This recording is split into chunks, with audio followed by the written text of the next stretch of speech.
नमस्कारम्। आपदानुपहर्तारं दातारं सर्वसम्पदां लोकाभिरामं श्रीरामं भूयो भूयो नमाम्यहम्।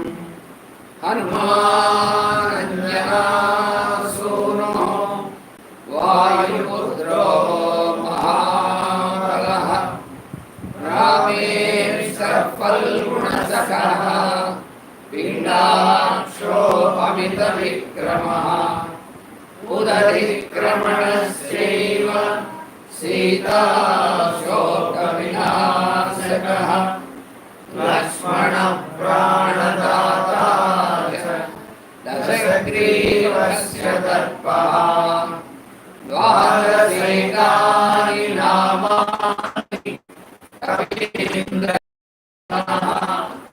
स्वापकाले पठे नित्यं यात्राकाले विशेषतः तस्य मृत्युभयं नास्ति सर्वत्र विजयी भवेत्।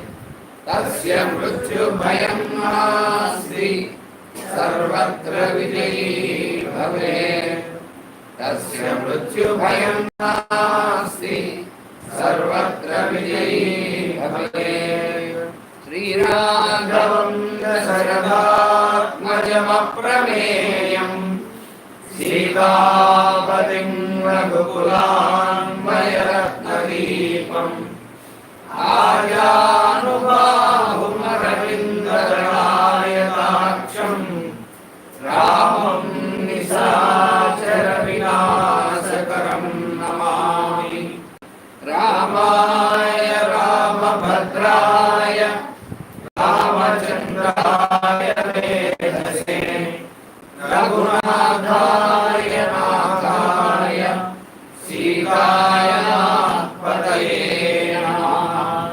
नमोऽस्तु रामाय सलक्ष्मणाय देव्यै च तस्यै जनकात्मजायै। नमोऽस्तु रुद्रेन्द्रयमानिलेभ्यो नमोऽस्तु चन्द्रार्कमरुद्गणेभ्यः। तदुन्नतं पाण्डुरदन्तमौरणं शुचिस्मितं पद्मपलाशलोचनं द्रक्ष्येतदार्यावदनं करान्वहं प्रसन्नकाराधिपतुल्यदर्शनम् पूजन्तं राम रामेति मधुरं मधुराक्षरम् आरुह्य कविता सहकां वन्दे वाल्मीकिकोकिलं सर्ववेदार्थतत्त्वज्ञं वेदार्थप्रतिपादकं पुराणसारसर्वज्ञं कृष्णं वन्दे जगद्गुरुम्। ओम अस्मद्गुरुभ्यो नमः।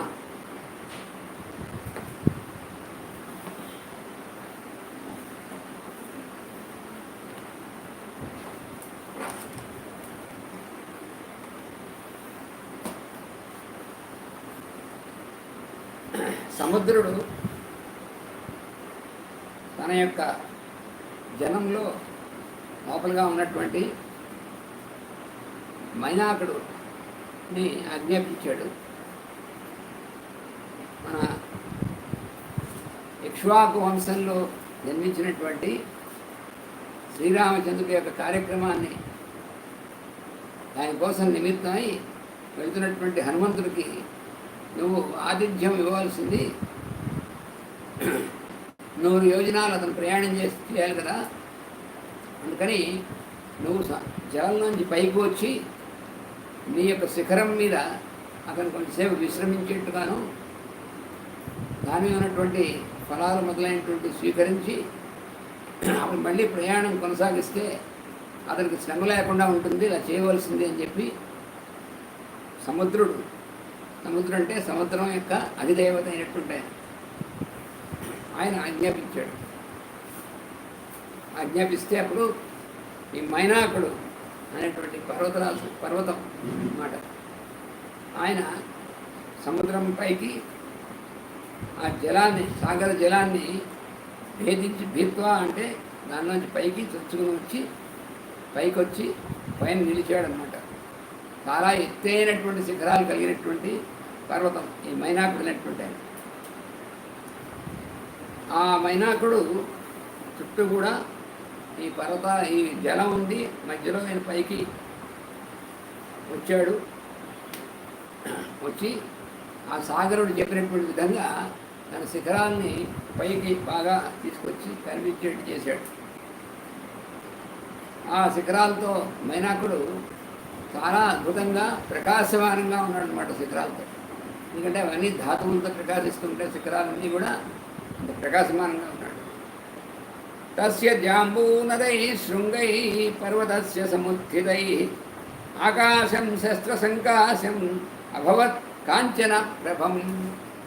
ఆ విధంగా అటువంటి అనేకమైనటువంటి ధాతువులతోనూ వృక్షాలతోనూ వాటన్నిటితోనూ కూడా కూడినటువంటి ఆ శృంగములు అనేటువంటివి, వాటితో ఆ పర్వతం పైకి సముత్థితై ఆ పైకి వాడన్నింటిగా శిఖరాలతో వచ్చినటువంటివి ఉంటే ఎలా ఉందంటే ఆకాశం అంతా కూడా కాంచన ప్రభం అంటే బంగారు రంగులో ఉన్నటువంటి ఆ కాంతితో వెలిగిపోతుంది ఆకాశం అంతా.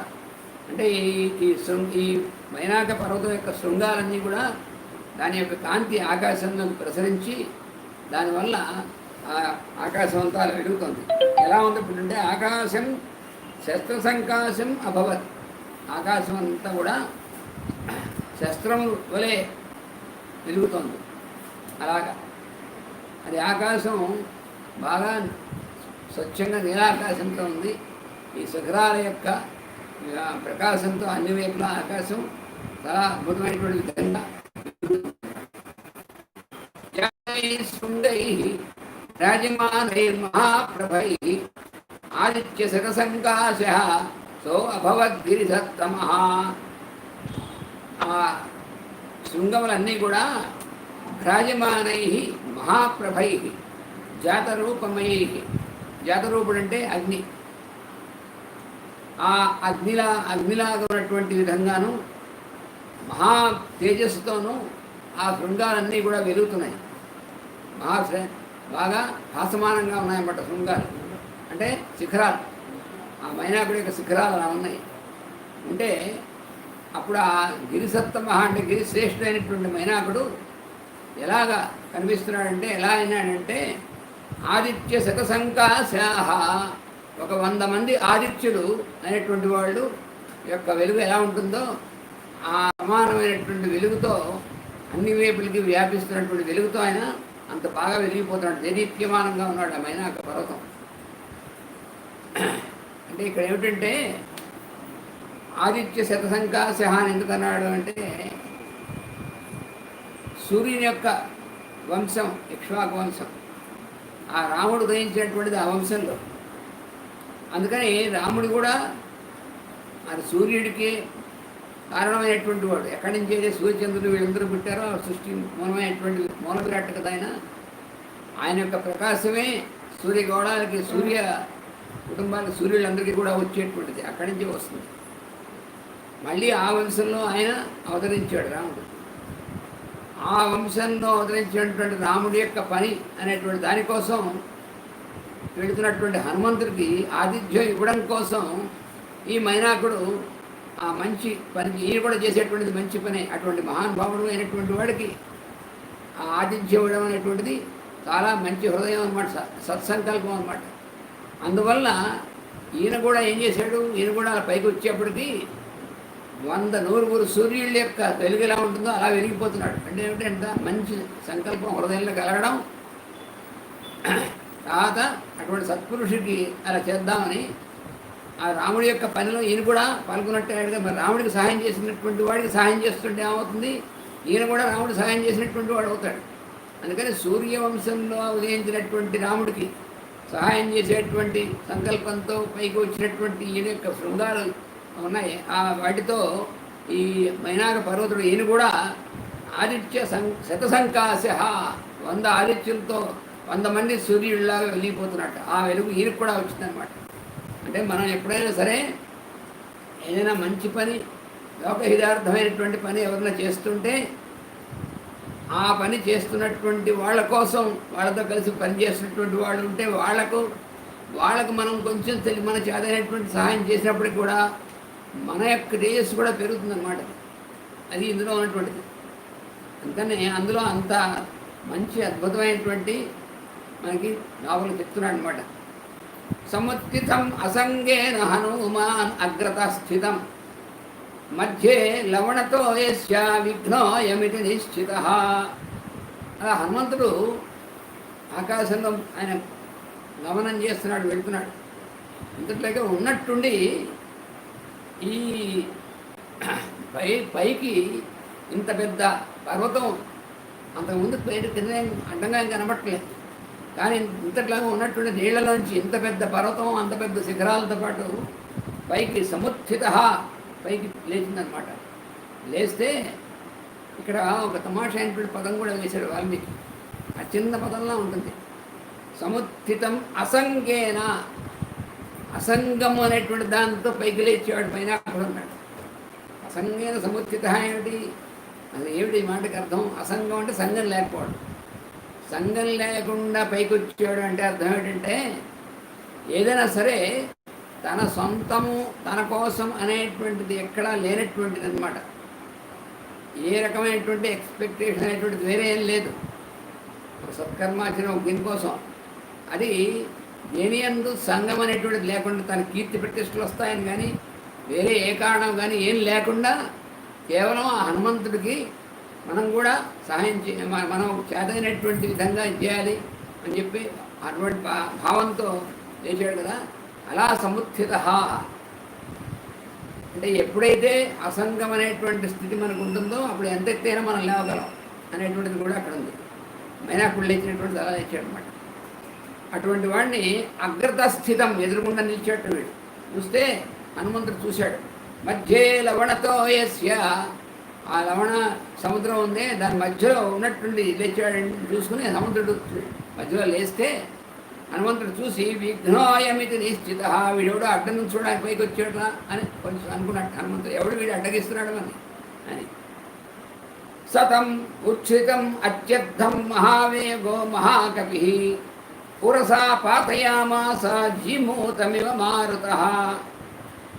మారుత అంటే వాయువు, జీమూతం అంటే మేఘాన్ని తన యొక్క వేగంతో ఎలా అయితే చిన్న భిన్నం చేసేస్తుంటాడో వాయువు, బాగా దట్టంగా మబ్బులు పెట్టినా సరే ఒక్కసారి బాగా గాలి కనుక వీస్తే ఆ మబ్బులన్నీ చిన్న భిన్నం అడుగు వెళ్ళిపోతాయి. అలాగా ఆ మారుతాత్ముడైనటువంటి ఆయన కొడుకే కదా అయినా.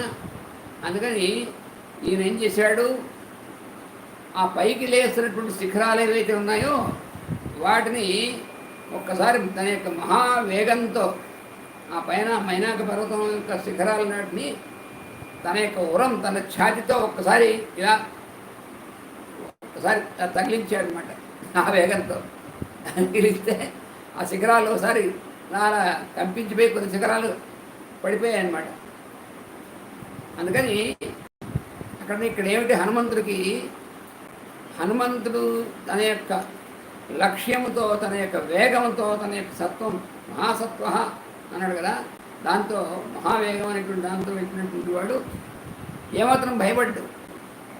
ఎందుకనంటే అది రాముడి యొక్క కార్యం. తాను వెళ్తున్నటువంటి ప్రయాణం, తాను వెళ్తున్నటువంటి వేగం కానీ తనది కాదు. ముందే చెప్పాడు కదా, రాముడు ప్రయోగించినటువంటి బాణంలా నేను వెళ్తున్నా అన్నాడు. అందుకని ఆ వేగం అనేటువంటి తంది కాదు. అందుకని తనకేం భయం లేదు. ఏదోటి వచ్చినా మనకు అట్టుకుందేమో భయం లేదు.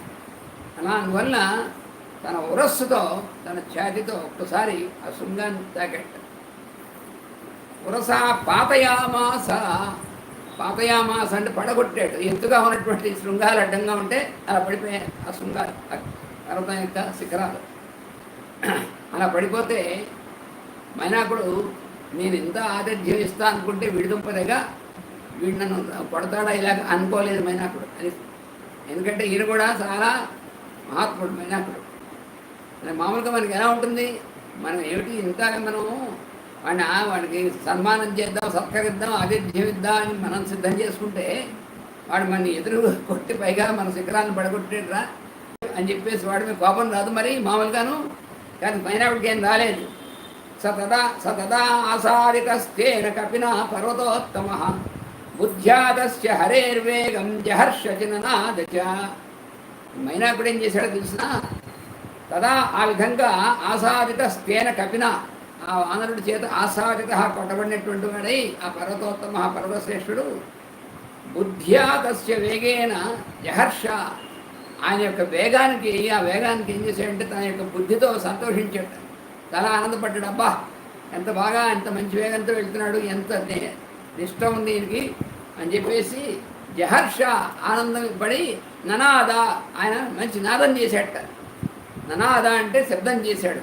అంటే ఏమిటి నాదం చేశాడంటే ఈయన కూడా నాదం అంటే ఓంకారమే కదా, ఆకాశం అంతా నిండి ఉంది అదే, హనుమంతుడు చేస్తుంది అదే.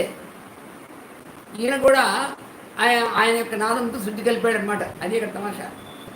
అంటే ఏమిటి ఆయన యొక్క సత్కార్యంలో ఈయన కూడా పాల్గొన్నాడు అనేటువంటిది అర్థం. అందుకని ననాద ఆ ఆనందంతో నాదం చేశాడు. తం ఆకాశగతం వీరం ఆకాశే సముపస్థిత ప్రీతో హృష్టమనావాక్యం అబ్రవీత్ పర్వత కపిం. ఆకాశగతం వీరం ఆకాశంలో గమనిస్తున్న గతం అంటే గతితో వేగంతో వెళ్తున్నటువంటి వీరుడైనటువంటి హనుమంతుడితో ఆకాశే సముపస్థిత ఈయన కూడా ఆకాశంలోనే ఉన్నాడు. ఆయన ఆకాశంలో ఎగురుతున్నాడు, ఈయన కూడా లేచి ఆకాశంలో ఉన్నాడు. ఇద్దరు అంటే ఏమిటి, ఆయన ఏ స్థితిలో ఉన్నాడో ఈయన కూడా ఆ స్థితికి ఎదిగాడు అనమాట. అది ఇందులో ఉన్నటువంటిది. ఈయన యొక్క సత్సంకల్పం వల్ల అంటే ఏమిటి, అక్కడ పైగా అసంగేన అన్నాడుగా పైన ఏమి తన కోసం అనేటువంటిది ఈయన కూడా మైనాకుడు కూడా దానికోసం ప్రత్యేకమైనటువంటిది తన కోసం అనేటువంటిది ఏం లేదు, అసంగంతో ఉన్నాడు. అటువంటి వాడు ఈయన కూడా పైకి లేచాడు. ఆ పైన వెళ్తున్నటువంటి వాడు అంటే ఆయన ఆకాశగతుడే ఈయన ఆకాశగతుడే అలాగనమాట. తమ ఆకాశగతం వీరం ఆకాశే సముపస్థిత అక్కడ నుంచున్నటువంటి వాడై ప్రీతో హృష్టమన చాలా ఆనందం కలిగినటువంటి మనస్సుతో ఆనందంతో నిండినటువంటి మనస్సుతో హృష్ట అంటే అది అర్థం ప్రీత చాలా సంతోషం చాలా ప్రీతితో పర్వత కపిం వాక్యం అబ్రవీత్. ఈ పర్వతరాజు అయినటువంటి మైనాకుడు ఆ వానరుడైనటువంటి ఆయనతో మాట్లాడుతున్నాడు.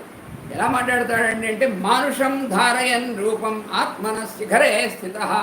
మనకి ఏ సందేహాలు రాకుండా ముందే చెప్పేశారు వాళ్ళకి మనిషి. ఏమండి ఏనా మీరు చెప్పేదానికి అర్థం ఉండాలా.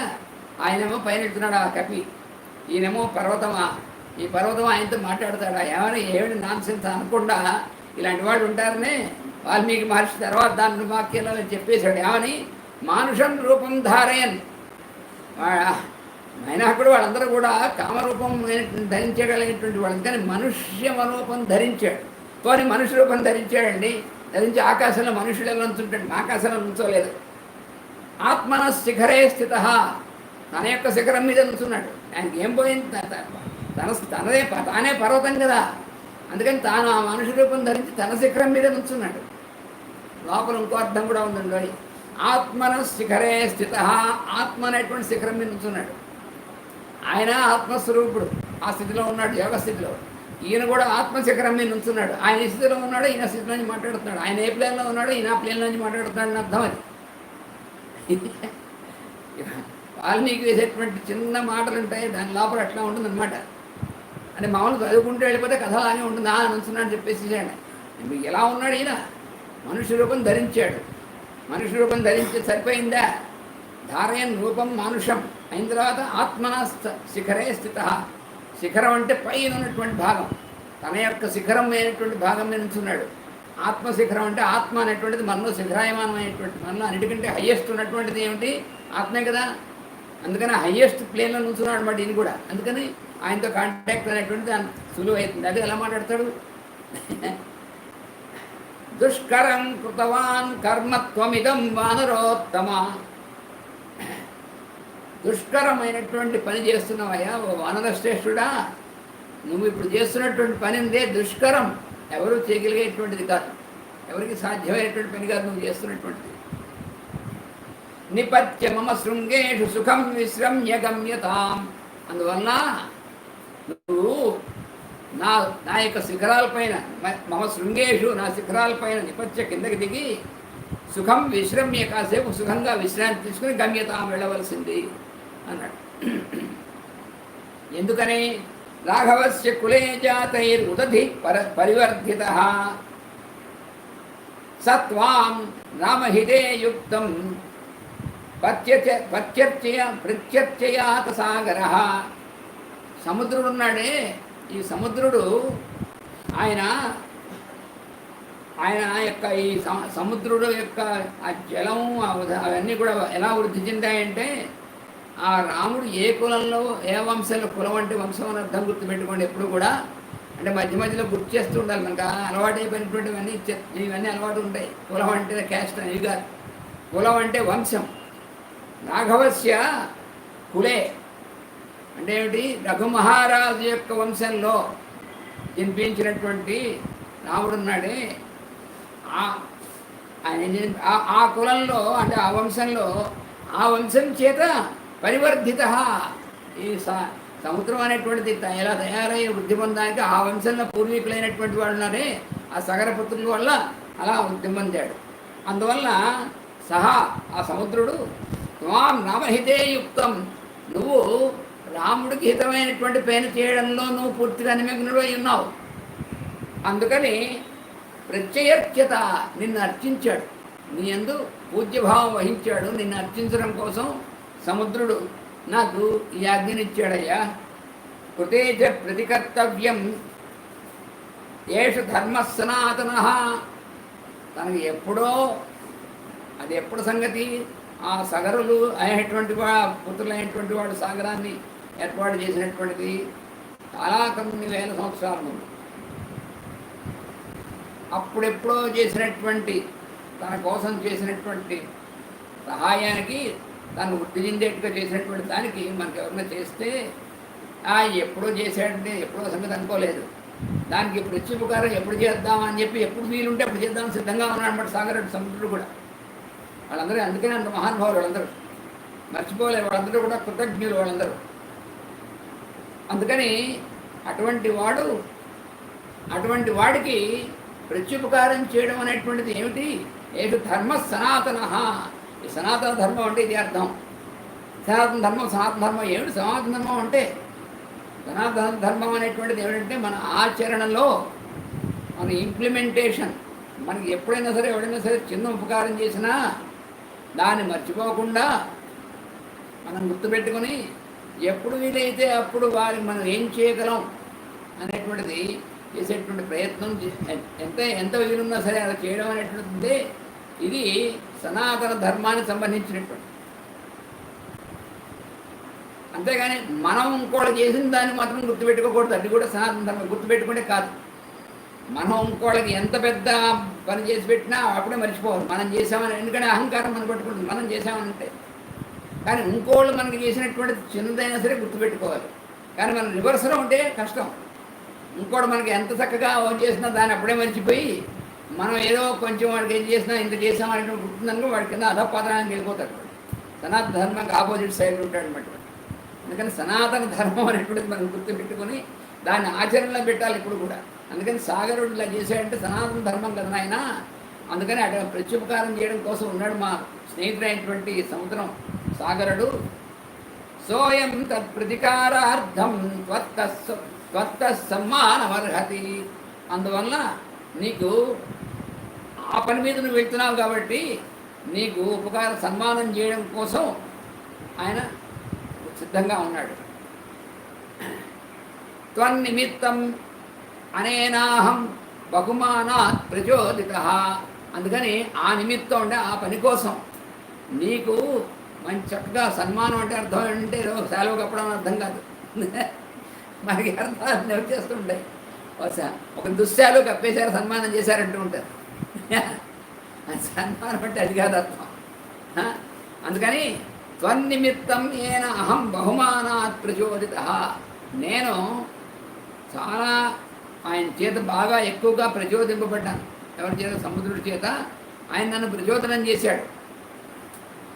ప్రచోదనం చేశాడంటే, ఈయనకి ఆజ్ఞాపించాడంటే ఈయనకు కూడా తాను చేసేటువంటి మంచి పనులను భాగస్వామ్యం చేశాడు.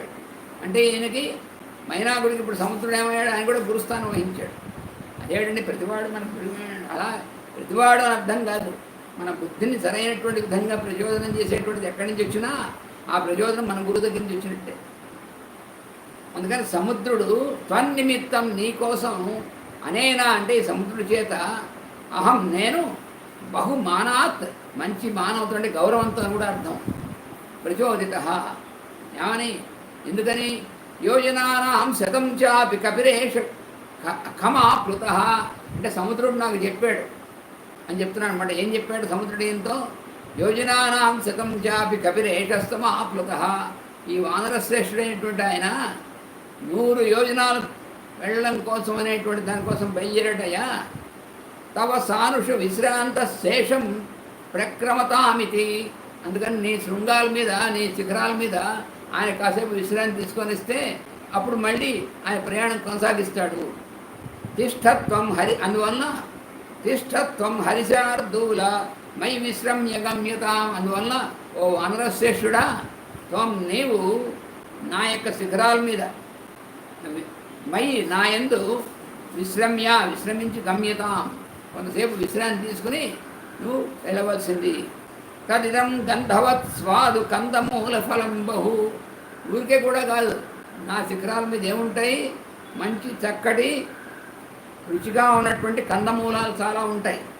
స్వాదు గంధవత్ నా శిఖరాల మీద ఉన్నటువంటి వృక్షాల మీద ఉన్నటువంటిదంతా కూడా మంచి చక్క సుగంధం ఉంటుంది. నీకు చక్కగా మంచి రుచిగా ఉన్నటువంటి కందమూలాలు ఉంటాయి.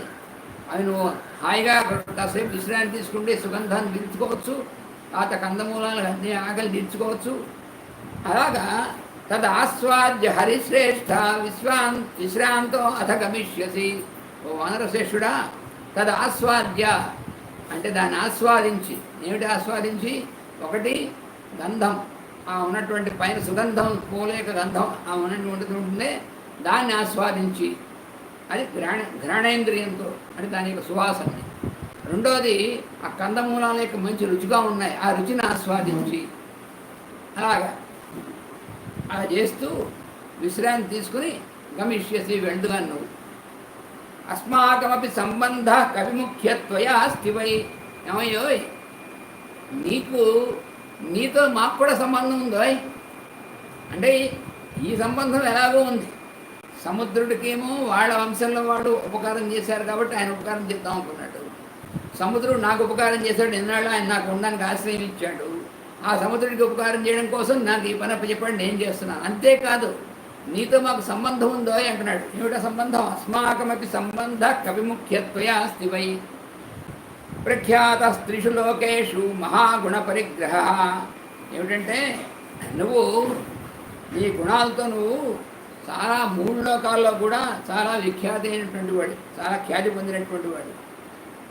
వేగవంత ప్లవంతో ఏ ప్లవగా మారుతాత్మజ తేషాం ముఖ్యతమం మన్యే త్వామహం కపికుంజర ఓ కపికుంజర కపిలో శ్రేష్ఠమైనటువంటి వాడా ఈ వేగంగా పైనుంచి వెళ్ళగలిగేటువంటి వాళ్ళలో నువ్వు చాలా ముఖ్యుడైనటువంటి వాడివి అని నేను అనుకుంటున్నాను అని నేను భావిస్తున్నాను.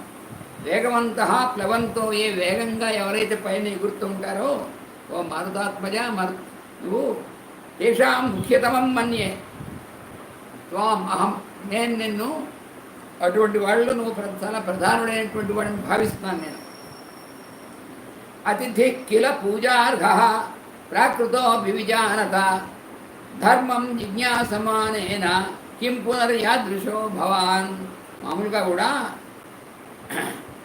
ధర్మం ఎందు జ్ఞానం కలిగినటువంటి వాడు ధర్మాన్ని తెలుసుకుని ధర్మం అనేటువంటిది ఆచరిద్దాం అనుకునేటువంటి వాడు ఉంటారే అటువంటి వాళ్ళకి మామూలుగా సాధారణమైనటువంటి అతిథి వస్తేనే అటువంటి అతిథిని వాళ్ళు స్వీకరించి ఆ అతిథి సత్కారం కావాల్సినటువంటి చేయడం అనేటువంటిది చాలా మంచి జరిగేటువంటిది. అలాంటిది నీలాంటి అతిథి నువ్వు మామూలు వాడిగా నువ్వు త్వంహి కిం పునర్యాదృశో భవాన్ నీలాంటి అతిథి అయినటువంటి వాడికి మరి ఆతిథ్యం ఇవ్వడం నీలాంటి సేవన చేయడం అనేటువంటిది ఉందే ఇది చాలా విశేషమైనటువంటిది. ఎందుకని త్వం హి దేవ వరిష్ఠస్య మారుతస్య మహాత్మనః పుత్రస్తస్యైవ వేగేన సదృశః కపికుంజరా. నువ్వు దేవవరిష్ఠస్య మారుతస్య, దేవతల్లో శ్రేష్టమైనటువంటి వాయువు, అటువంటి దేవతల్లో శ్రేష్ఠమైనటువంటి వాయువు, మహాత్ముడైనటువంటి వాడు, ఆయనకి నువ్వు పుత్ర, కుమారుడు. అందుకని తస్యైవ వేగేన సదృశ, ఆయన వేగం ఎంత ఉందో అంత వేగం కలిగినటువంటి వాడు నువ్వు కూడా. నువ్వు కపిశ్రేష్ఠమైనటువంటి వాడా, మరి అంత మహానుభావుడైనటువంటి వాయుదేవుడు ఉన్నాడే, ఆయన యొక్క పుత్రుడివి, ఆయన వేగం కూడా కలిగినటువంటి వాడు. పూజితే త్వయి ధర్మజ్ఞే పూజాం ప్రాప్నోతి మారుతః. అందువల్ల నిన్ను ధర్మం తెలిసినటువంటి వాడిని, అటువంటి సత్పురుషుడు అయినటువంటి నిన్ను పూజిస్తే మేము మీ తండ్రి అయినటువంటి వాయువు దేవతను, వాయుదేవుని పూజించినటువంటిగా అవుతుందన్నమాట నిన్ను పూజిస్తే. ఎందుకని తస్మాత్ త్వం పూజనీయో మే శృణుచాప్య అత్ర కారణం. అందువల్ల నువ్వు మాకు పూజనీయుడివి. ఏ కారణం చేత నువ్వు మాకు పూజనీయుడు అంటే, నిన్ను కనుక అర్చిస్తే, నీకు కనుక మేము ఆతిథ్యం చేసి నిన్ను అతిథిగా తీసుకుని అర్చిస్తే నీ తండ్రిని అర్చించినట్టు అవుతుంది. ఆయన మాకు పూజనీయుడు, అందుకని నువ్వు కూడా ఆయనతో సమానమైనటువంటి వాడివి, నువ్వు మాకు పూజనీయుడివి. అయితే మరి మా తండ్రి నీకు పూజనీయుడు ఎందుకు అంటావా? కారణం ఏమిటి? మరి సంబంధం ఉందని అడగ. మరి నీతో కూడా మాకు సంబంధం ఉంది అంటున్నాడు. ఏమి సంబంధం ఉంది అంటే అప్పుడు చెప్తున్నాడు. పూర్వం కృతయుగే తాత పర్వత పక్షిణో అభవన్. పూర్వం ఉన్నటువంటి మహాయుగాల్లో, ఉన్నటువంటి కృతయుగంలో పర్వతాలకు కూడా రెక్కలుండేవి.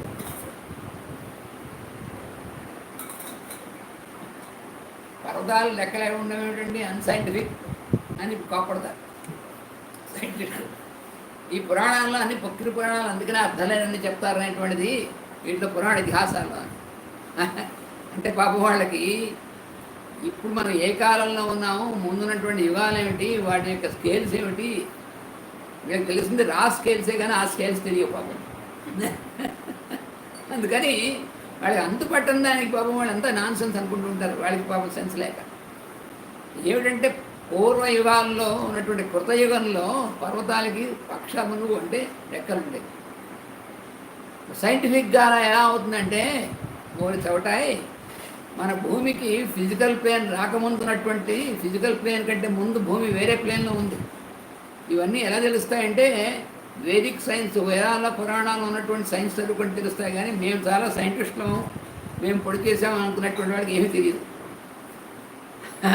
అందుకని మనకు ఏం చేయాలంటే వేద పురాణ ఇతిహాసాల్లో ఉన్నటువంటి అసలు పైన ఉన్నటువంటి సైన్స్ ఏదైతే ఉందో ఆ శాస్త్రాన్ని అధ్యయనం చేస్తే అప్పుడు మనకు తెలుస్తుంది. మన భూమికి భౌతికమైనటువంటి రూపం రాకముందు ఉన్నటువంటి రూపంలో ఉన్నటువంటి భూమి అలా ఉన్నప్పుడు, అప్పుడు ఈ పర్వతాలు కూడా భౌతికమైనటువంటి రూపం రాకుండా ఉన్నటువంటి అది బాగా శక్తిమయమైనటువంటి రూపంలో ఉంటాయి. అవి కూడా ఆ ప్లేన్లో ఉంటాయి. అలా ఉన్నప్పుడు వాడికి రెక్కలున్నాయి, ఎగురుతూ ఉండేటువంటివి. ఆ తర్వాత భూమి ఫిజికల్ రూపం వచ్చిన తర్వాత అప్పుడు ఆ పర్వతాలు అప్పుడు కూడా ఎగురుతూ ఉంటే అవి కూడా ఫిజికల్ ప్లేన్లోకి వచ్చింది కాదు. అప్పుడు ఎగురితే కష్టం కదా, అందుకని అప్పుడు వాడికి రెక్కలనేటువంటి తీసేసి పర్వతాన్ని తీసుకొచ్చి ఫిక్స్ చేశారనమాట. ఇదంతా ఈ కథ అంతా కూడా ఇంద్రుడికి సంబంధించినటువంటి కథ అనమాట. ఇవన్నీ ఇది పురాణాల్లో ఉంటుంది. మరి పురాణాల్లో ఉన్నటువంటి కథలు అంటే ఏవో పురాణాలు, ఏవో కథలు అంటే ఎలా తెలుసుకోవాలి అది. అందుకని ఆ కృతయుగంలో ఉన్నటువంటి దాంట్లో పర్వతాలకు కూడా పర్వతా పక్షిణో భవత్. పక్షిణ అంటే పక్షములు అంటే రెక్కలు, రెక్కలతో కూడినటువంటివిగా ఉండేవి. తేపి జగ్మూర్తిశ సర్వా గరుడా ఇవ వేగిన. గరుత్మంతుడు ఎలా అయితే వేగంగా అన్ని దిక్కుల్లో తిరుగుతూ ఉంటాడు అంటే ఇక్కడ గరుడా బహువచనం ఎందుకు వేశాడంటే ఆ గరుత్మంతుడు సంబంధించినటువంటి దీంతో పుట్టినటువంటి పక్షులు, గరుడ పక్షులు అనేటువంటివి అవన్నీ కూడా పక్షులన్నీ ఇంటి దానిలో ఉన్నటువంటివి కదా. అవన్నీ ఎటు కావాలంటే అటు హాయిగా ఆకాశంలో వాడి ఇష్టం వచ్చినట్టు తిరుగుతూ ఉంటాయి. అలాగే తేపంటే పర్వతాలు కూడా సర్వాదిశ జగ్ముహు, అన్ని దిశల్లో తిరుగుతూ ఉండేవి. రెక్కలున్నప్పుడు తిరగకుండా ఏం చేస్తాయి? రెక్కలు ఉండే వాడు అందుకోసం. అందుకని పర్వతాలు కూడా పక్షులా తిరుగుతూ ఉండేవి. తదస్తేషు ప్రయాతేషు దేవసంఖా సహర్షిభి భూతానికి భయం జగ్ముస్తేషాం పతన శంకయ. ఆ తర్వాత ఏమైంది, కొంత తర్వాత వచ్చినటువంటి కాలంలో అంటే ఏమిటి, భౌతికమైనటువంటి రూపం భూమికి వచ్చి వాటికి కూడా భౌతికమైనటువంటిది వచ్చిన కాలంలో ఇప్పుడు ఏమైంది, ఆ భౌతికమైనటువంటి రూపంలో పర్వతాలు అటు ఇటు ఎగురుతున్నాయనుకోండి, ఆ పర్వతాల మీద ఉన్నటువంటి ఋషులు ఉన్నారు, వాళ్ళు తపస్సు చేసుకుంటూ ఉండేటువంటి వాళ్ళు, వాళ్ళందరితో కలిసి పర్వతం లేచి ఎగురుతూ ఉంటుంది. అప్పుడు భూత అని అంటే జీవులు అని అర్థం. ఈ భూమి మీద ఉన్నటువంటి జీవులు వాళ్ళందరూ కూడాను పతన సంఖ్య భయం జగ్ముహు, అవి ఎక్కడ పడతాయో అని చెప్పి భయాన్ని పొందారు. సహజమని పైనుంచి పెద్ద ఇవే ఎగురుతూ ఉంటే అవి కింద పడితే ఏమవుతుంది, భయం రాదు. అప్పుడెప్పుడో స్పేస్ షిప్ ఎగురుతూ అంటే స్కై ల్యాబ్ అనేటువంటిది, అది పైన ఎక్కడి నుంచో వచ్చి అంతా తిరిగి వచ్చి పడుతుంటే బాబాయ్ మేము పడిపోతుంది అంతా అయిపోతుందని చెప్పి పాపం ఎంత భయపడిపోయారు అందరూ.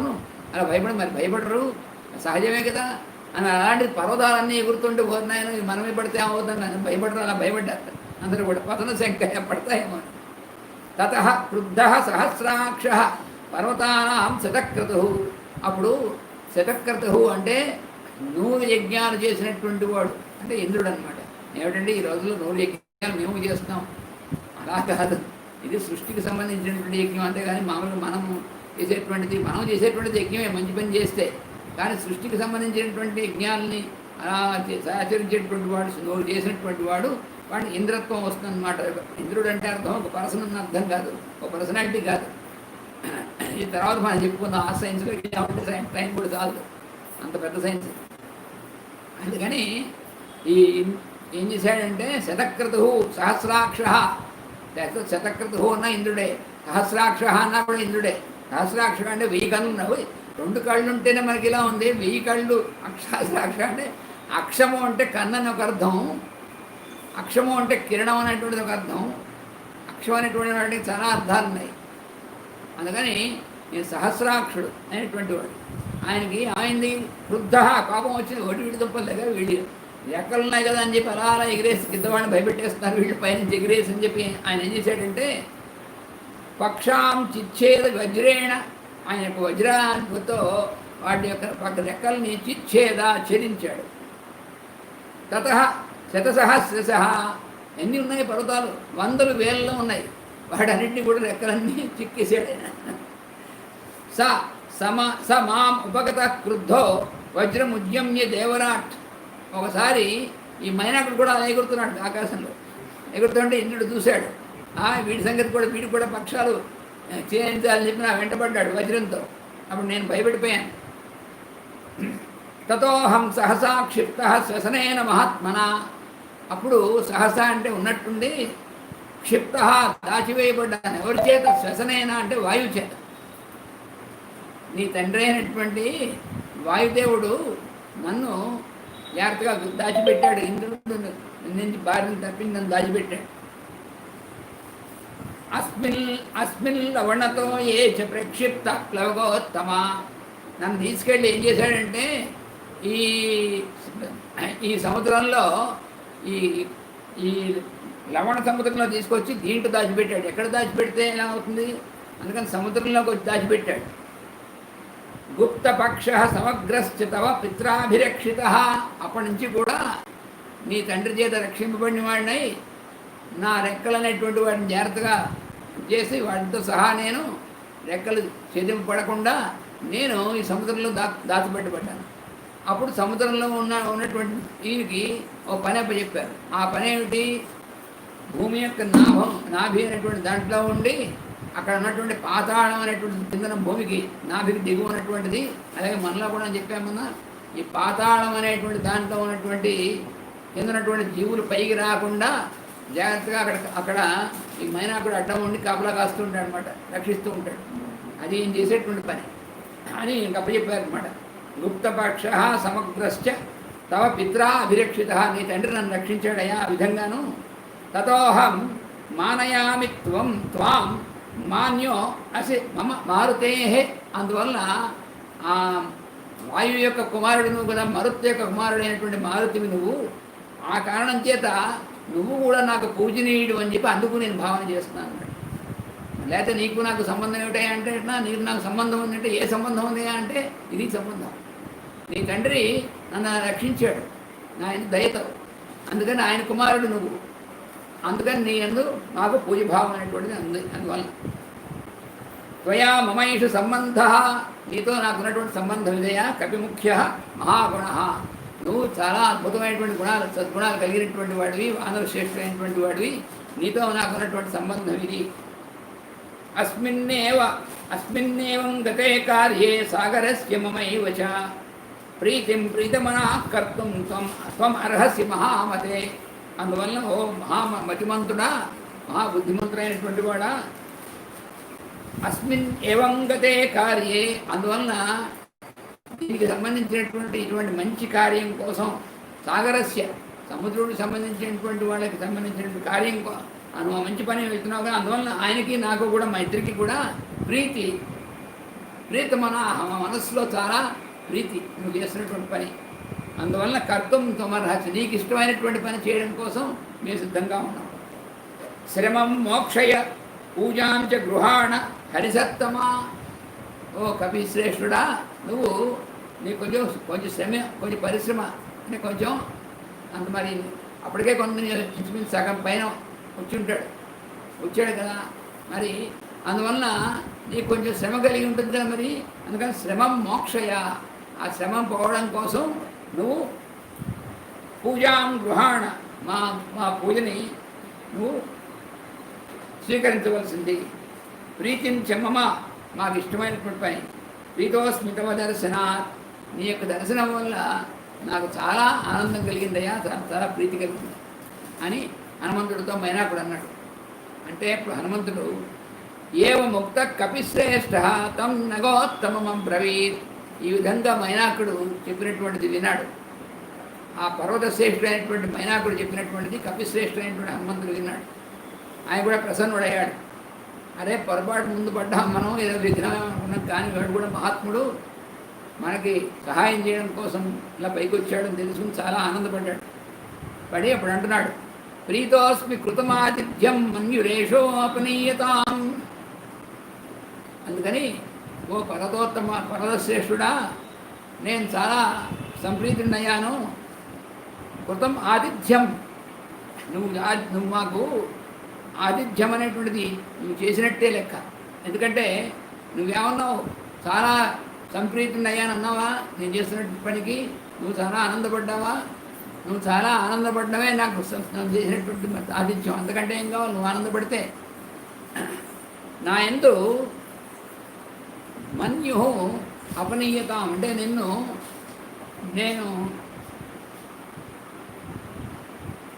నేను ఇక్కడ ఆగలేకపోతున్నాను అనేటువంటి చింతించద్దు.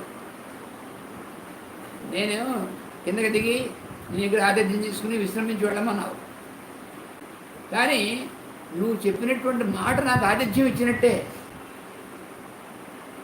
ఎందుకంటే నువ్వు అంత చక్కగా నువ్వు ఆనందపడ్డావు మనసులో, అది నన్ను ఆహ్వానించావు, శాస్త్రాన్ని తీసుకోమన్నావు, నీ మాటే నాకు ఆతిథ్యం ఇచ్చినట్టు. అందుకని నేను దిగి విశ్రాంతి తీసుకోలేదని మనసులో ఏమీ బాధపడదు.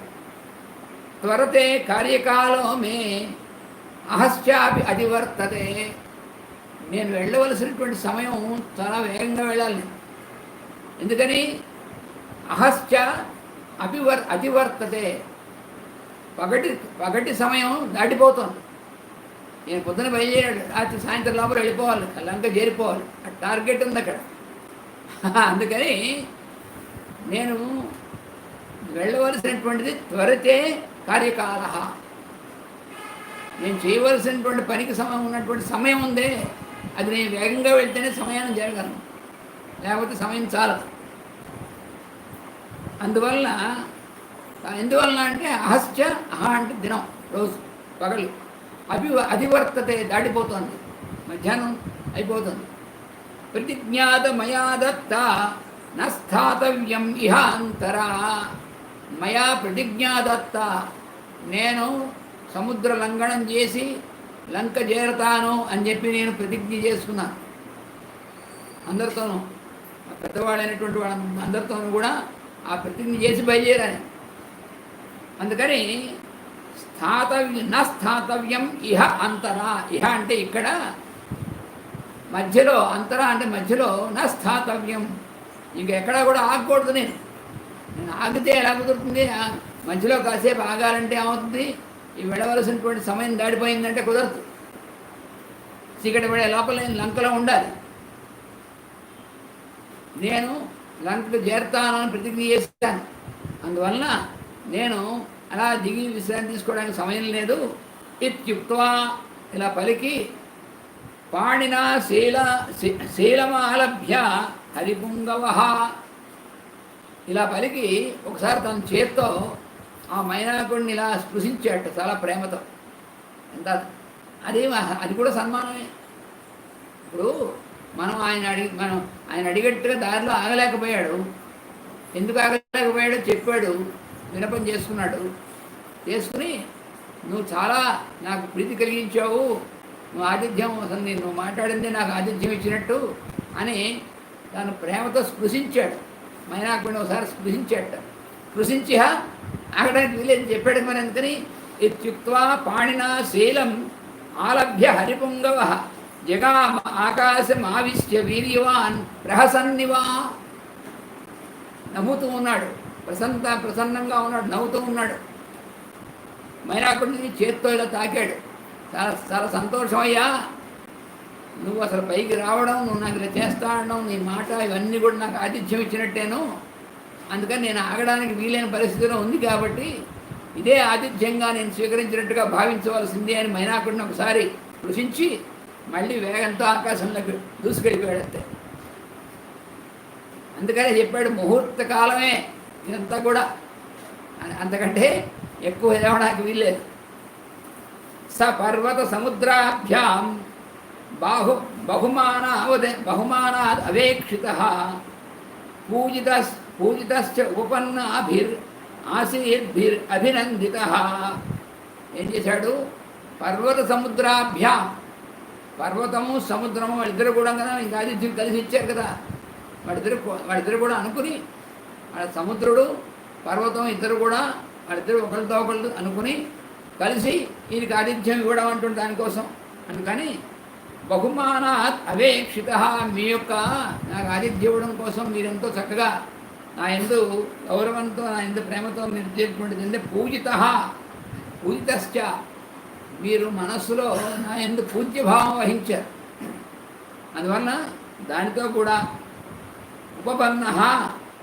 ఉపపన్నాభి ఆశీర్భిరభినందిత. పైగా మీరు పెద్దవాళ్ళు, మీరు ఆశీర్వచనం కూడా ఇచ్చినట్టు నాకు, అందుకని దానితో కూడా నేను ఆనందపడినటువంటి వాడిని అయ్యాను. మీలాంటి పెద్దవాళ్ళు మీరు నన్ను ఆశీర్వదించినట్టు, ఎందుకంటే ఇంత మహత్కార్యానికి వెళ్తున్నావు నాయన, అందుకని నేను ఎంతో ఏమిటి మీరు ఆశీర్వచనం కింద లెక్కది. అందుకని మీరు నన్ను ఆశీర్వదించారు, మీరు పూజ్యభావం వహించారు, ఇంతకంటే నాకేం కావాలి అసలు. అథ ఊర్ధ్వం దూరమాగత్య హిత్వా శీలమహార్ణవౌ పితు పంధానమాసాద్య జగామ విమలే అంబరే. ఆ విధంగా పలికి వాడితోనే కూడా సంతోషపరిచి సముద్రాన్ని నేను మైనాకుడిని కూడా వాళ్ళకు కూడా సంతోషం కలిగించాడు. ఎందుకంటే వాళ్ళు అడిగినట్టుగా ఆతిథ్యం స్వీకరించలేరు, అంటే వాళ్ళు అడిగినట్టుగా విశ్రాంతి తీసుకోలేదు. అంటే ఇక్కడ చాలా అద్భుతమైనటువంటిది ఉంది. హనుమంతుడు ఆ టార్గెట్ అంటే ఏమిటి, చేరుకోవాల్సినటువంటిది, తాను చేయవలసినటువంటి పని మీదనే పూర్తిగా దీక్ష వహించి ఉన్నాడు. మనం కూడా చాలా ముఖ్యమైనటువంటిది, లోకహితార్థమైనటువంటిది పని ఉందనుకోండి, ఆ పని ఉన్నప్పుడు దాని మీదనే మన నిష్ఠతో ఉండాలి, దాని అందే ఉండాలి మన దృష్టి. ఈ మధ్యలో ఉన్నటువంటివి అయితే వాటితో ఎలా డీల్ చేయాలి. ఇక్కడ హనుమంతుడికి 4 రకాలైనటువంటివి పరీక్షలు ఉన్నాయి. సామాన్యమైనటువంటి పని అంటే ఎవడు లోకోత్తరమైనటువంటిది అప్పటికి తర్వాత ఇంకెవడు చేయలేడు, అప్పటికి ఇప్పటికి. అందువల్ల ఆ పని చేయాలంటే చాలా నిష్ఠ ఉండాలి, ఏకాగ్రత ఉండాలి. అంటే కంప్లీట్గా పూర్తిగా భగవంతుడైనటువంటి రాముడి యందు సరెండర్ అయి ఉండాలి, ఇవన్నీ ఉండాలి, ఎక్కడా తప్పకూడదు. అందువల్ల మొట్టమొదట మహేంద్ర పర్వతం మించి పైకి ఎగరడం అనేటువంటిది ఫస్ట్ స్టెప్. నేను ఎగరగలనా లేదా, నా వల్ల ఏమవుతుంది అంటే దృష్టి అన్యమైనటువంటిది ఎక్కడా వెళ్లకుండా అనన్యమైనటువంటి విధంగా ఉందా లేదా, అది ఫస్ట్ స్టెప్ అనమాట. దాన్ని ధృతి అంటారు, ధైర్యం. అది ధృతి అనేటువంటిది. ఆ ధైర్యం అనేటువంటిది, ఈ యొక్క ధైర్యం ఎలా ఉంది అని చెప్పి కూడా మరి ఫస్ట్ స్టెప్లో టెస్ట్ పెట్టారు. మళ్ళీ అందులో వేసేయాడు. ఇక్కడ 100 యోజనాలకు సరిపోయినట్టుగా ఎగరాలి కదా పైకి. అక్కడి నుంచి జంప్ చేయడం అనేటువంటి మామూలు విషయం అది. ఆయన ఎంత లోపల శ్వాసని మనోహృదయ నిరుద్ధిత అని చెప్పాడు చూసారు. అలాగా హృదయం నిరోధించి శ్వాసని ఆ లోపల ఉన్నటువంటి దీని నుంచి ఉన్నటువంటి శక్తిని పొంది దాంతో నిశ్చయంతో నాదంటూ ఏం లేదు, రాముడి యొక్క శక్తి ఇదని చెప్పేటువంటి భావనతో సంపూర్ణంగా అలాగా అక్కడి నుంచి ఎగరగలడం అనేటువంటిది ఉందే, అది ఫస్ట్ స్టెప్. సక్సెస్ఫుల్గా అక్కడి నుంచి బయలుదేరి ఎగిరాడనమాట. అయిన తర్వాత మధ్యలో మనకి ఆతిథ్యాలు, సమ్మానాలు ఇవన్నీ వస్తాయి. మనం ఒక మంచి మంచి అద్భుతమైన పని మనం చేస్తున్నాం అనుకోండి, మధ్యలో మన సన్మానాలు వస్తాయి. బాగుందని సన్మానం వేసి కూర్చుంటే ఆ పని కాస్త వెళ్ళిపోతుంది. అందుకని అక్కడెక్కడ చెదరకూడదు. అలా అని చెప్పి అవతల వాళ్ళని హత్య చేయకూడదు. ఎంత ఉంది అందులోనూ. వాళ్ళు పాపం మంచి ఉద్దేశంతోనే మనం చేస్తారు. వాళ్ళందరూ చాలామంది ఉన్నారనుకోండి, వాళ్ళకి మనం ఏదో మెడికల్ సర్వీస్ చేయడానికి వెళ్ళామనుకోండి, మనం సేవ చేయడానికి వెళ్ళామనుకోండి, వాళ్ళందరూ ఆయన వచ్చారు, బాగుంది, మీరు సేవ చేశారు, మా తాళ్ళ దగ్గర పని చేయమని చెప్తారు, సన్మానం చేస్తారు. వాళ్ళందరూ పాపం సంతోషంగా చెప్తారు, అది బాగానే ఉంది. కానీ మన దృష్టి దేని మీద ఉండాలి? మన కర్తవ్యం ఏదైతే ఉందో దాని మీద ఉండాలి మన దృష్టి. సన్మానం అనేటువంటిది వాళ్ళ మనసులో సన్మానం అనేటువంటి మన మీద ఉన్నటువంటి భావన అనేటువంటిది చాలు. అంతకు మించి మనం అక్కడ ఏమాత్రమైనా మనం వాడి ఎందుకు దృష్టి చదివిందనుకోండి, ఎదురుతే అవుతుంది, మన యొక్క ఇది ఏం కాస్త మారిపోతుంది. అందుకని హనుమంతుడికి రెండో టెస్ట్ అనమాట ఇది. మొట్టమొదటి టెస్ట్ స్టార్టింగ్, రెండో టెస్ట్ మైనాకుడి దగ్గర సన్మానం అనేటువంటిది. అందుకని ఇక్కడ హనుమంతుడు ఏం చేశాడు, ముందేమో విఘ్నమేమో అని చూశాడు. విఘ్నం అయితే దాన్ని ఎలా డీల్ చేస్తాడు. కానీ విఘ్నం కాదు, ఇది కూడా సదుద్దేశంతోనే ఆ రాముడు యొక్క కార్యం చేస్తున్నాం కాబట్టి అనేటువంటిది తెలుసుకున్నాడు, ప్రసన్నుడయ్యాడు. కానీ దిగి విశ్రాంతి తీసుకోవడం అనేటువంటిది చేయకూడదు ఇక్కడ. ఎందుకంటే మధ్యలో ఆగకూడదు. 100 యోజనాలు అటే స్ట్రెచ్ వెళ్ళడం అనేటువంటి చేస్తే తప్ప మధ్యలో ఆగి విశ్రాంతి తీసుకుని చేస్తే మళ్ళీ మారిపోతుంది. అందుకని ఏం చేశాడు మరి, వాళ్ళని డిస్ప్లీజ్ చేయకూడదు. వాళ్ళు మహాత్ములైనటువంటి వాళ్ళు. అందుకని ఏం చేశాడు, వాళ్ళని కూడా స్నేహభావంతో వాళ్ళని స్పృశించాడు. మొట్టమొదటేమో ఉరస్సుతో ఆ శృంగాన్ని తాగాడు. అది కూడా మైనాకుడు ఆహా హనుమంతుడి యొక్క స్పర్శ కలిగింది వాడు మైనాకుడికి, చాలా సంతోషించాడు. ఇటువంటి మహానుభావుడి యొక్క స్పర్శ మనకు కలిగిందని చెప్పి సంతోషించాడు మైనాకుడు. అందుకని సంతోషం కలిగింది అక్కడ. తర్వాత మళ్ళీ చేతితో స్పృశించి మీరు ఇచ్చినటువంటిది, మీరు చెప్పినటువంటిది ఆతిథ్యం స్వీకరించాను, మనస్సుతో స్వీకరించాను, కాదు నేను ప్రసన్నుడయ్యాను. అందువల్ల వాళ్ళు కూడా ఆనందపడ్డారు. అందుకని అలా చేసి మళ్ళీ తను ఎక్కడా ఆపకుండా వెళ్ళిపోయాడు. ఇవన్నీ కూడా ఆ పైన ఉన్నటువంటి దేవతలు, అంతరిక్షంలో ఉన్నటువంటి వాళ్ళు వీళ్ళందరూ చూస్తున్నారు. ఈ హనుమంతుడు చేసేటువంటి ప్రయత్నం ఏదైతే ఉందో దీనిలో ఆయన నిష్ఠ ఎంత ఉంది అని వాళ్ళకని చూస్తున్నారు అన్నమాట. అందుకని దీంట్లో రెండో స్టెప్లో కూడా ఆయన పాస్ అయిపోయాడు. మైనాకుడు ఇచ్చినటువంటి దీంట్లో ఈ రెండో స్టెప్లో కూడా ఎక్కడా ఆయన పొరపాటు పడలేదు. అథ ఊర్ధ్వం దూరమాగత్య హిత్వా శైలమహార్ణవే. శైలం అంటే పర్వతాన్ని, సముద్రాన్ని కూడా హిత్వా అంటే వాళ్ళకి తిప్పేసి వాళ్ళని అక్కడ వదిలిపెట్టి పితు పంధానమాసాధ్య తండ్రి అయినటువంటి వాయుదేవుడి యొక్క పంధానం ఆయన యొక్క మార్గం ఎలా అయితే ఉందో ఆ మార్గంలోకి వెళ్ళిపోయి జగామ విమలే అంబరే స్వచ్ఛమైనటువంటి ఆకాశంలోకి బయలుదేరి వెళ్ళాడు. అంటే ఇక్కడ కూడా ఏమిటి, విమలమైనటువంటి ఆకాశం ఎక్కడుంది, బయట ఉంది, దహరాకాశం కూడా లోపల ఉంది. ముందు నుంచి మనం చెప్పుకుంటున్నాం.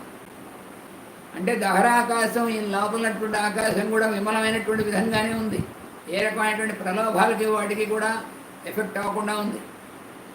అందుకని మళ్ళీ అక్కడ అందులోకి వెళ్ళిపోయాడంటే ఆ స్థితిలోకి వెళ్ళి మళ్ళీ ప్రయాణం చేస్తున్నాడు.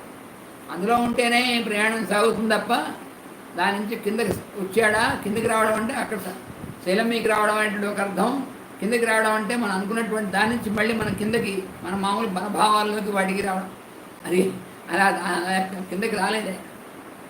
అందుకని జగామ విమలే అంబరే భూయశ్చ ఊర్ధ్వంగతి ప్రాప్య గిరిం తమలోకయన్. అప్పుడు ఆ మైనాకుడిని చూస్తూనే భూయశ్చ వెంటనే ఊర్ధ్వం గతిం ప్రాప్య పై దిక్కు వైపుకి వెళ్ళడం మొదలెట్టాడు. అంటే కింద కొంచెం మైనాకుడిని ఒకసారి స్పృశించాడు కదా, కిందకి వచ్చి అయిపోయిన తర్వాత వెంటనే మళ్ళీ ఊర్ధ్వం గతిం ప్రాప్య. అంటే మనకి దీంట్లో కూడా ఈయన పైనుంచి తన ప్రజ్ఞ అనేటువంటి దాని నుంచి కిందకి ప్రయాణం చేస్తున్నాడు. మొట్టమొదటి మనం చెప్పుకున్నాం కదా, సమయాచారం అనేటువంటిది అంటే సహస్రారం వైపు నుంచి మూలాధారం వైపు కదా, మూలాధారం అనేటువంటిది అంట అటు పక్క వెళ్తున్నాడని చెప్పుకున్నాం కదా. అయితే ఇక్కడ మళ్ళీ ఊర్ధ్వగతిం ప్రాప్య అంటే కిందకి వెళ్తున్నటువంటి మాత్రం అంటే ఏమిటి, అక్కడ అమ్మవారి యొక్క దర్శనం కోసం వెళ్తున్నాడు తప్ప ఈయన పొందినటువంటి ఊర్ధ్వగతి అనేటువంటి దాన్ని తప్పలేదు. అంటే మధ్యలో ఉన్నటువంటిది కిందకి కొంచెం పైకి వెళ్ళడం జరిగినా కూడా, అందుకనే భూయ అంటే వెంటనే ఊర్ధ్వగతిం ప్రాప్య పైకి వెళ్ళాడు, మళ్ళీ పైకి ఆ గతిలో వెళ్ళిపోయాడు ఆ వేగం. గిరిం తమ అవలోకయం, ఎక్కడి నుంచి తను వచ్చాడో కిందకి చూస్తూ అతని కేసు చూస్తూనే వెళ్ళాడు. అందుకని హనుమంతుడు మళ్ళీ మనం చూస్తూనే ఉన్నాడు, వాళ్ళకు కూడా ఆనందం కలుగుతుంది అక్కడ, మనం మర్చిపోలేదని. అలా తన యొక్క తాను చేయవలసినటువంటి పనిలో అందరికీ కూడా ఆనందం కలిగించేటువంటిది అవి కూడా చేస్తున్నాడు అనమాట. వాయుసూను నిరాలంబో జగామ కపికుంజర. అలాగే కపిశ్రేష్ఠుడైనటువంటి వాయుకుమారుడైనటువంటి హనుమంతుడు నిరాలంబ, ఆలంబము అంటే ఆధారం, వేరే ఆధారం ఏం లేదు, ఒకటే ఆధారం, అదే పరమాత్మ, అదే రాముడి అనుగ్రహం, దాంతోనే వెళ్తున్నాడు. తద్వితీయం హనుమతో దృష్ట్వా కర్మ సుదుష్కరం. చాలా కష్టమైనటువంటిది ఏమిటంటే, ఒకటి ఆ మొట్టమొదటి స్టెప్ వేసి ఆ రకంగా వెళ్ళడం ఫస్ట్. రెండో దేనికి లొంగకుండా కంటిన్యూ చేయడం అది కూడా కష్టమైన పని. అది చూసి ప్రశంసు సురా సర్వే సిద్ధాశ్చ పరమర్షయ, పైన చూసినటువంటి దేవతలు, సిద్ధులైనటువంటి వాళ్ళు, ఋషులైనటువంటి వాళ్ళు, వాళ్ళందరూ కూడా ఉన్నారే, వాళ్ళు చాలా మెచ్చుకున్నారట. ఆహా, పొరపాటు పడలేదు, విశ్రాంతి తీసుకుందాం కాసేపు అని అనుకోలేదు. విశ్రాంతి తీసుకుందాం కాసేపు అనేటువంటిది ఎప్పుడు వస్తుంది, నేను ప్రయాణం చేస్తున్నాను అనేటువంటికి వస్తుంది. స్వప్రయత్నం ఉన్నటువంటి వాడికి వస్తుంది అది. స్వప్రయత్నం అసలు జీరో, అంతా కూడా ఆ పరమాత్మ యొక్కదే, అమ్మవారి యొక్క అనుగ్రహం స్వామివారితో దీంట్లో వెళ్తుంది. అందుకని విశ్రాంతి తీసుకోవాల్సినటువంటి అవసరం ఆయనకి రాలేదు. అయ్యో మీరు చాలా అలసిపోయారు హనుమంతుడు అసలు తను పనిచేస్తున్నాను అనుకున్నాడా? ఆ స్థితిలో మాస్టర్ గారు మనం చూసాం కదా, ఆయనే ఏమిటండి ఎన్ని రోజులు ఎన్ని గంటలు ఏమిటా పని చేస్తారు, కానీ ఎప్పుడు ఎలా ఉండేవారు, ఎవరు ఫ్రెష్ లైక్ ఏ ఫ్లవర్.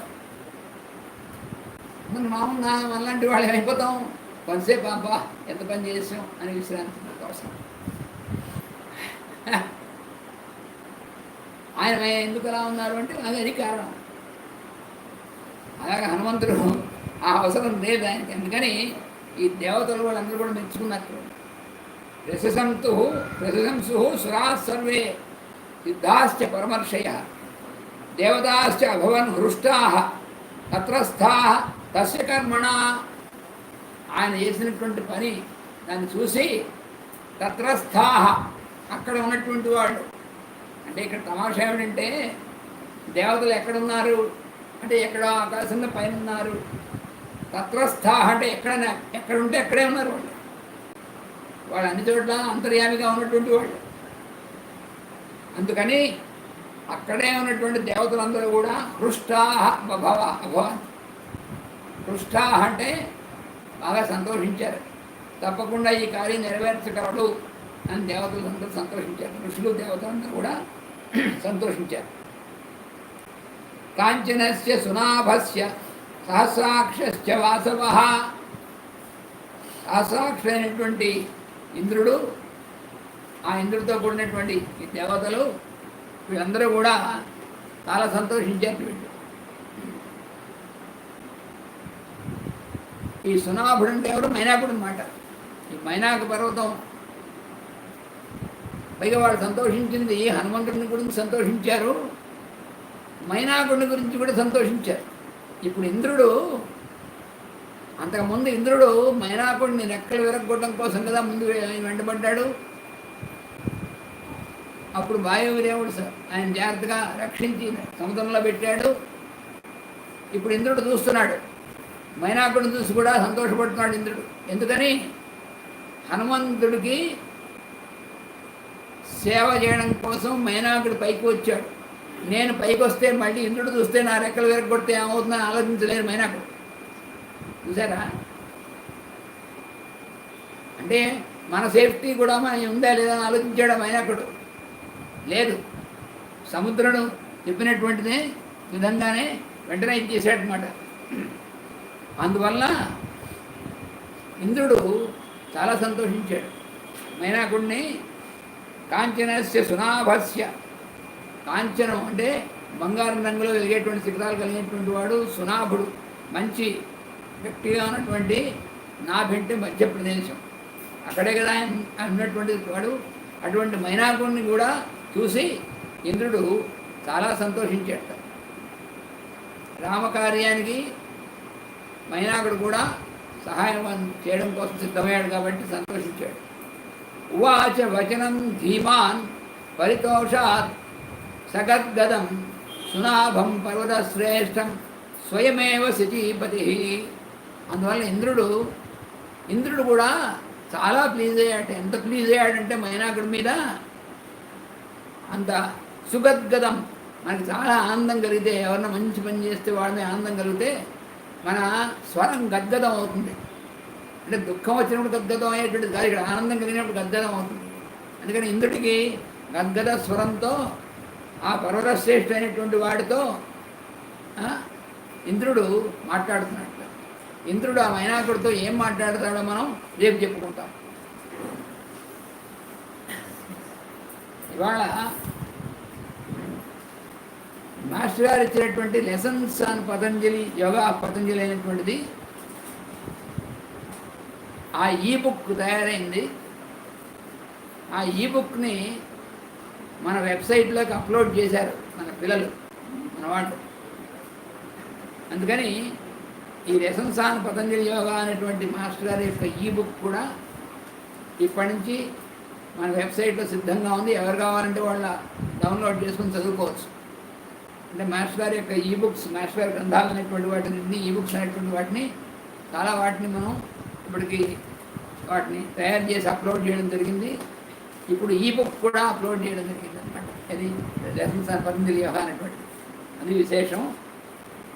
తర్వాత ఇప్పుడు ఈ మన రామాయణ యొక్క ఈ అధ్యయనం కార్యక్రమం ఇవాళది ఈ ఘట్టం పూర్తయింది. మైనాకుడితో ఇంద్రుడే